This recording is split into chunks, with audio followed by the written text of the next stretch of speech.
Hi everyone, I'm Rebecca Van Royen, and if you haven't met me, I am the curriculum coordinator here at CTK, and this is our first video giving you a quick overview of this week's lesson and activities and crafts.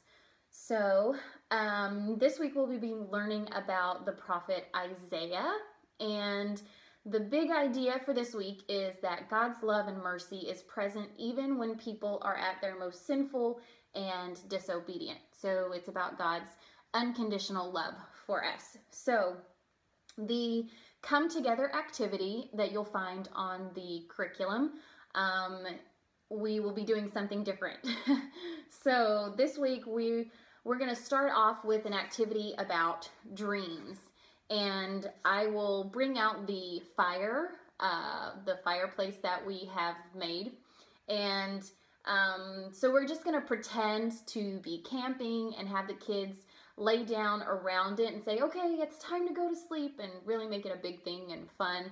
And everybody can lay down and act like they're going to go to sleep. And then the workers can go around and pass out little clouds while they're sleeping, and put a little cloud by each child.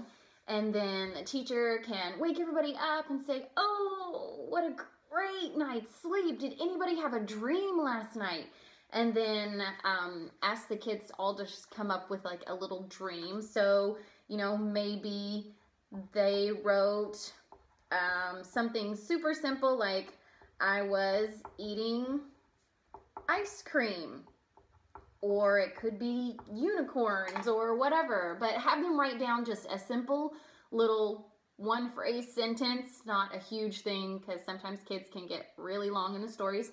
Have them write down something, and then have them share. Like if there are a few people who could share what they were dreaming about, they can bring their cloud up and they can share what they were dreaming about. And you can put them up on the little board if you want, with some tape or push pin or something. And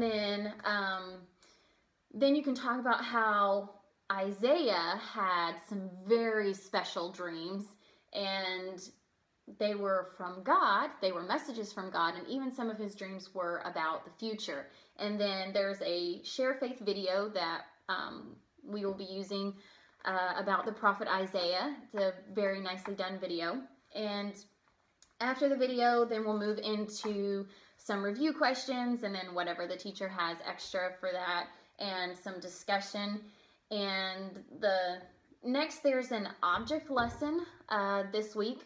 So this is a little bottle of honey, a little honey bear. And this honey bear is going to represent God. And what would happen if we called this little bear a name? What if we said, oh, you gummy bear, or, you know, something silly, or if we're mean to this bear, does the bear change the inside? Is it changing?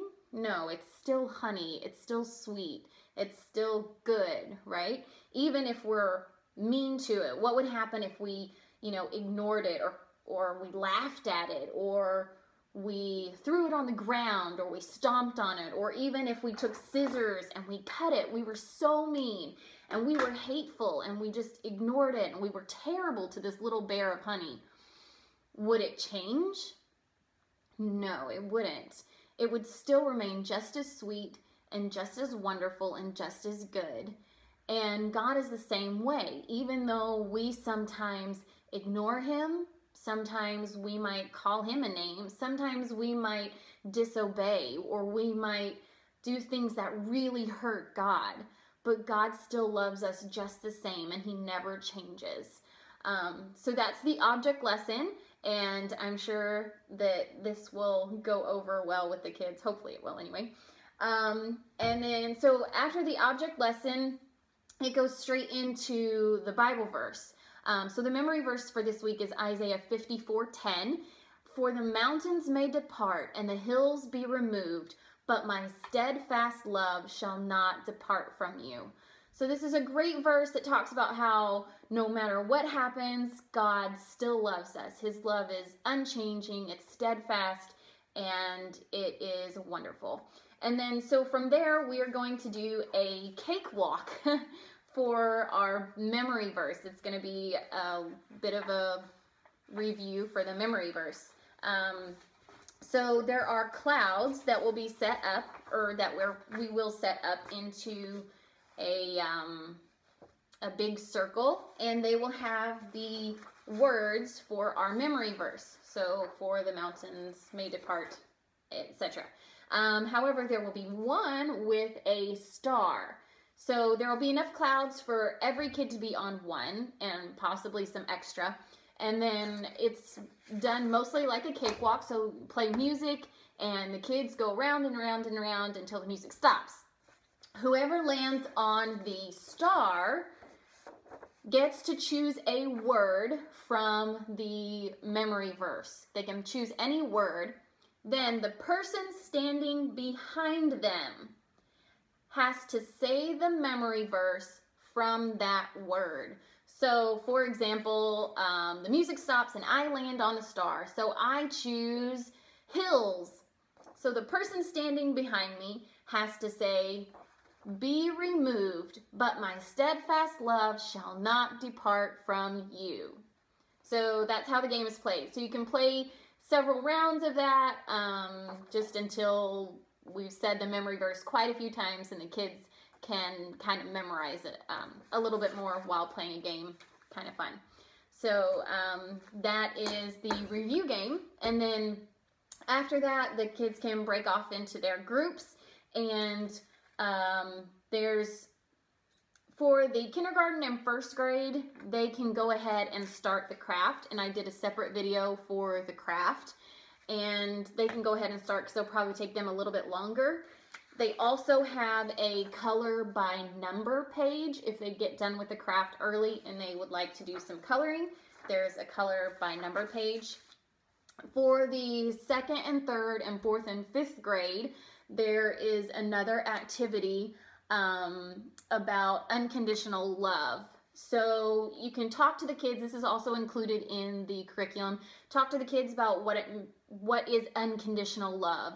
And does anyone in your life have unconditional love for you? You know, maybe it's a parent or a grandparent or someone.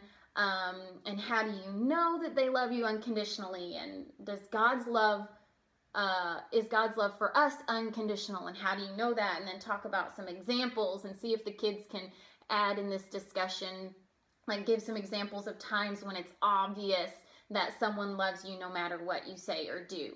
And then there are these little cards that have some words written on there, and you can have them, like I folded these into little tents, and you can have a child pick one up, and then they read it out loud, and then they talk about whether it would be easy to love someone who does this thing on the card.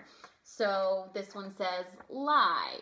Is it easy to love someone who lies or cheats or hits or helps with homework or hugs?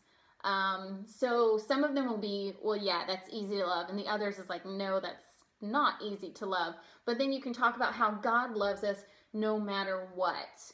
Whether we're doing good things or bad things, God still loves us. His love for us is unconditional.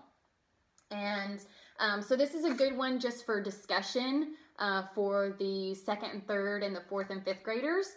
And then they can do the craft. Some of the fourth and fifth graders may not want to do the craft, but there is a sheet that will be provided. If some of them don't want to, they can do this sheet. And it talks about how God is always ready and willing to help us. And so think of 4 times that he has helped you, or that he has helped someone you know, or he has shown his love for you when you didn't think you deserved it. And you can draw pictures of 4 different times in your life. So just super simple, they could do that. And also for the 4th and 5th graders, I've included the parent pages in this email. So you can look over that part. It has some good topics for discussion and talks about some prophecies. They might be interested in that. And that is pretty much it for this week. If you have any questions, please email me, let me know, and I will be happy to answer those.